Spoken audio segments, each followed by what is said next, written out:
To address some important conversations happening across the WNBA, including remarks made earlier this week by Nafisa. No one expected the reaction that followed once the WNBA Commissioner reportedly became aware of what was supposed to be a routine advertisement and allegedly spiraled. What should have been another standard Caitlin Clark endorsement instead sparked internal turmoil, urgent phone calls, uncomfortable executive meetings, and a noticeable stretch of silence afterward. The twist is this: the commercial itself broke no rules whatsoever. What it truly bruised was ego. Stay with it, because the aftermath exposes far more than anything the ad ever openly communicated. This is one of the moments a lot of people has been waiting on. Of course, Caitlin Clark now has her own brand logo with Nike, and everybody's been like, where's the love? Where's the rest of the love been? We've been very critical of Nike on this channel for that. I would have loved to have seen Caitlin Clark say, you know what? I'm going to get away from my agent. I'm going to get away from Nike. I'm going to go with somebody else. This is one of those moments fans have been anticipating for a long time. Caitlin Clark finally has an official Nike logo tied to her name, and naturally people are asking, where has all this support been? We've openly questioned Nike's approach on this channel because many expected more visibility sooner. Personally, I would have loved to see Caitlin take a bold route and say, I'm stepping away from my agent, I'm stepping away from Nike, and I'm choosing a different partner. A move like that, changing representation and selecting a new brand for footwear and athletic gear, would have sent a powerful message about control, leverage, and how much her value truly means in the marketplace. My statement, but I have the utmost respect for Nafisa and for every single player in our league. They are at the center of everything we do. I was disheartened to hear that some players feel the league and me personally do not care about them or listen to them. And if the players in the W don't feel appreciated and valued by the league, then we have to do better and I have to do better. We know how great these players are on and off the court, how much they mean. Christmas Day was supposed to be off limits, not spiritually, but in the corporate sense, where inboxes fall silent, phones stop vibrating, and executives act as if a year's worth of problems have politely agreed to take a one-day timeout from reality. Nike giving us a commercial, stirring up some buzz, giving us a potential release date, a time frame. The WNBA's leadership was banking on that exact kind of pause. After months filled with record-breaking viewership, non-stop controversies, locker room tension, and online wars that resembled celebrity beef more than sports analysis, quiet felt like a blessing. Hey, this is dropped on Christmas. They waited to Christmas. I assume this will probably come out during NBA basketball today. Caitlin Clark's quote from Anywhere Nike ad features Travis Scott and the Kelsey brothers. They are in this ad. We're one step closer to Caitlin Clark's signature shoe unveiling. But before that, the moment has arrived in 2026. Nike the plan has was released. Straightforward. Let sports coverage drift toward football results, holiday basketball games, and ugly sweater mishaps instead of women's basketball turmoil. Then, at exactly 10 a.m., Nike stepped in and proved that piece was wildly overrated. Caitlin Clark's first official Nike ad for her merchandise line for the CC logo, with all of it dropped, and it is so good. And then they went and dropped a second one. They're both on her Instagram. I'm going to show you some of the first. First of all, it features some heavy hitters. Second of all, the way that it features so many places that were important to Caitlin Clark is This just didn't come through league pipelines, team social pages, or any WNBA managed outlet where the message could be softened, reframed, or neatly contextualized. Nike bypassed all of that and went straight to the public with a sleek, confident, no apologies 30-second spot placing Caitlin Clark squarely at the center. In an instant, a calm holiday morning turned into full-blown damage control inside league offices. This wasn't a routine sneaker promo. It was Nike making it clear they were operating on their own terms. Caitlin Clark's shoe is on her way! Yesterday on Christmas, Nike finally dropped a commercial featuring Caitlin Clark and her new Nike logo. Last year, she signed an 8-year deal for $24 million with Nike, which includes a signature shoe. And then we hadn't heard anything about it for forever. Now she's finally getting a commercial showing her shoe is on the way. And while the commercial's not up to like Asia Wilson levels of fun, it's still a cute little commercial featuring shooting her signature logo 3, stating from anywhere, meaning she can shoot from anywhere. And the commercial has cute little Easter egg featuring like her Upward team from when she was a kid, her So why would a single commercial allegedly send the commissioner into full holiday meltdown? To understand that reaction, you have to understand how the WNBA has long operated. For years, the league has prioritized a collective-first philosophy, where the organization comes before any one player, and exposure is meant to be evenly distributed so no individual eclipses the whole brand. It's a model that sounds noble, safe, and cooperative, until a true superstar arrives. Enter Caitlin Clark, swinging a wrecking ball stamped with a Nike logo. This spot went far beyond standard sports advertising, unfolding more like a movie trailer than a commercial. Snowy backdrops, cinematic visuals, and layers of cultural weight filled every frame, with appearances from figures wealthy enough to buy multiple WNBA franchises without We've been waiting on this one. We have been waiting for Caitlin Clark to make her return to the Kelsey Brothers New Heights podcast. She made her way back and talked about her new sneaker that's going to be dropping. They're going to be better than Jordans, better than Kobe's, all of that. All of that. I can't wait to get mine. I can't wait. The thing I'm frustrated with is I think she has the worst marketing team ever.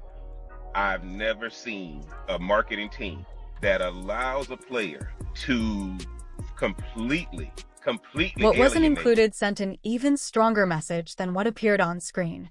There were no prominent league marks, no signals that this was about lifting women's basketball as a whole. The focus was singular: one athlete, one company, one vision, one declaration. She wasn't operating inside the system. She was redefining it. That's where the reported anger began to simmer.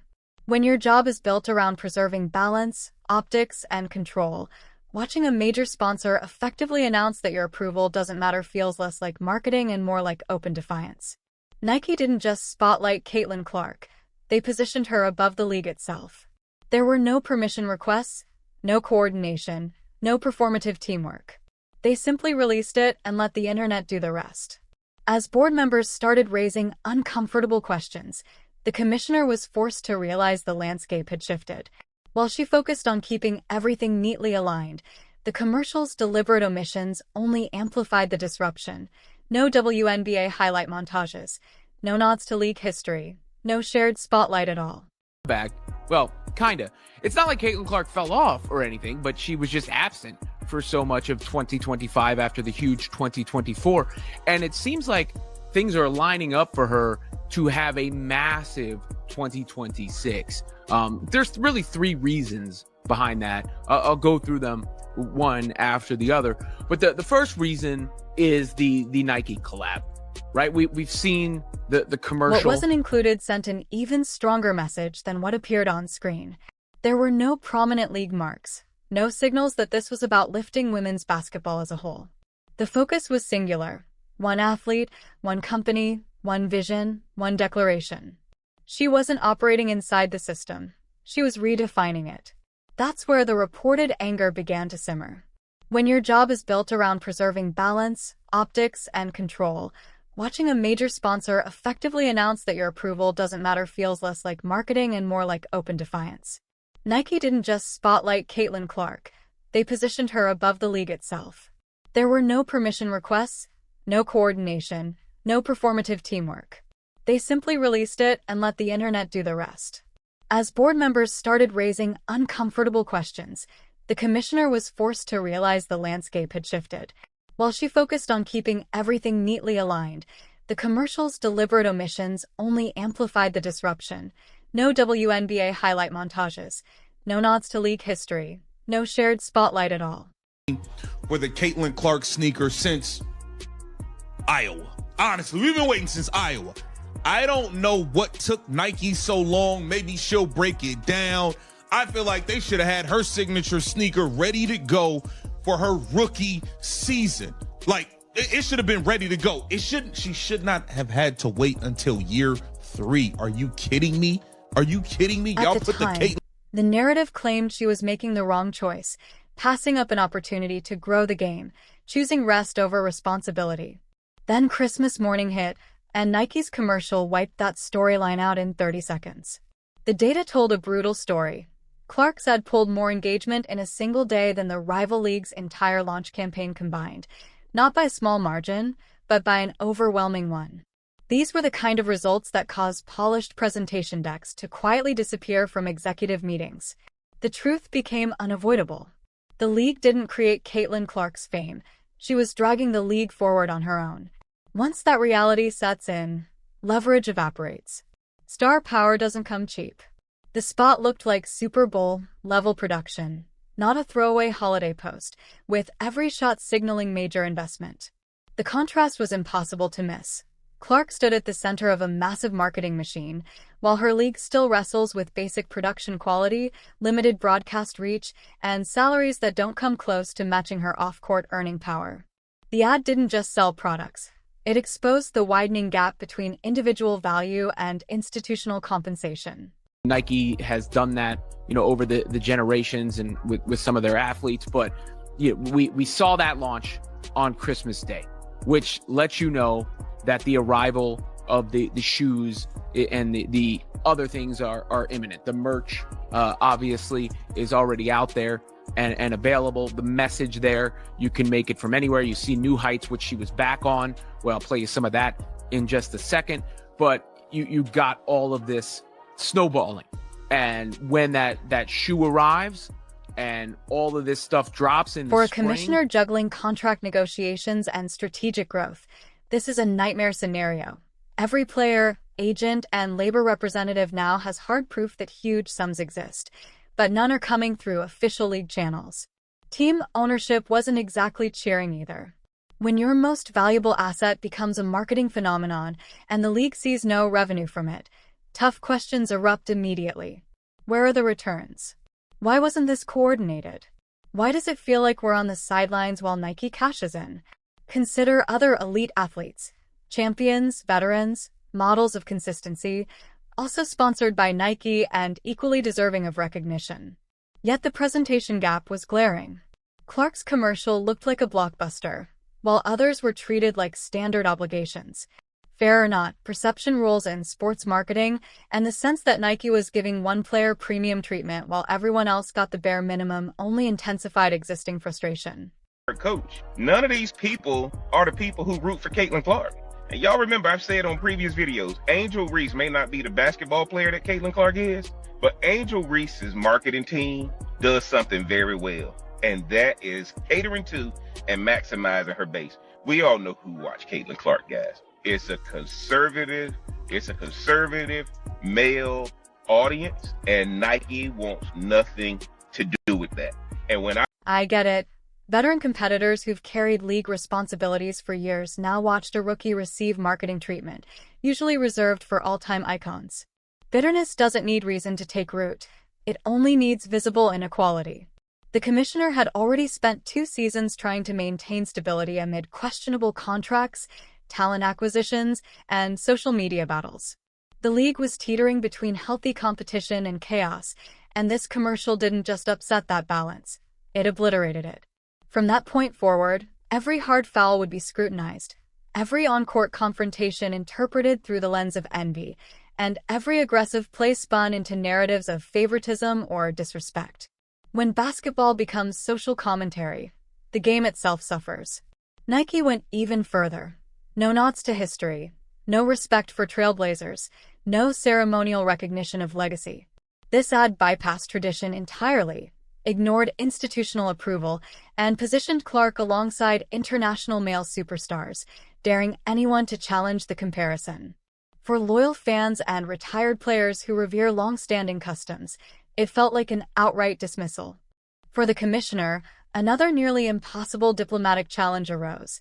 How do you keep veteran players loyal when the league's future is being marketed as separate from its very foundation? Then there was the personal layer. The lingering comment about gratitude that was meant as a power statement, but ages poorly when circumstances change. This commercial answered it perfectly. Without saying a word, it made clear that Caitlin Clark owes no one thanks.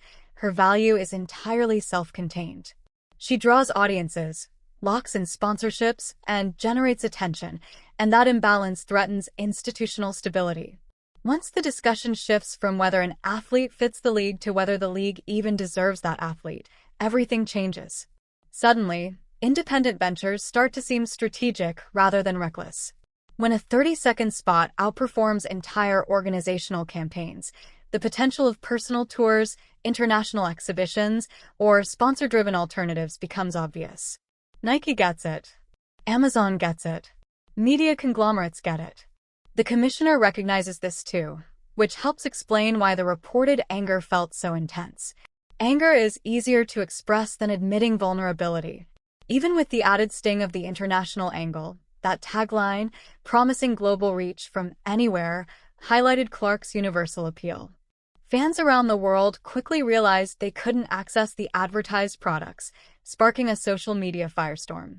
Confusion turned to frustration, leaving the commissioner managing a system never designed for an individual star of this magnitude. The real irony? The commercial didn't create the problem, it revealed it. The outrage wasn't about sneakers. It was about losing control over the narrative, acknowledging that transformation had arrived ahead of schedule without waiting for approval. Christmas morning, meant to be peaceful, instead broadcasted the year's most striking message. The league can champion collective success all it wants, but audiences have already chosen their favorite. Once that happens, no festive goodwill can reverse it. The harsh truth is that the league now reacts to momentum rather than generating it. Every decision becomes damage control, every statement defensive, every attempt to refocus on group achievement perceived as overcorrection. The system was built to distribute attention evenly, not to contain a magnetic force like Clark. The anger, then, made perfect sense. It was recognition. Recognition that influence had shifted, that traditional approaches no longer worked, and that the next chapter of women's basketball might not wait politely for organizational approval. When a single commercial can reshape power dynamics overnight, the quiet that follows isn't calm, it's tension. At the time, the narrative claimed she was making the wrong choice, passing up an opportunity to grow the game, choosing rest over responsibility. Then Christmas morning hit, and Nike's commercial wiped that storyline out in 30 seconds. The data told a brutal story. Clark's ad pulled more engagement in a single day than the rival league's entire launch campaign combined, not by a small margin, but by an overwhelming one. These were the kind of results that caused polished presentation decks to quietly disappear from executive meetings. The truth became unavoidable. The league didn't create Caitlin Clark's fame. She was dragging the league forward on her own.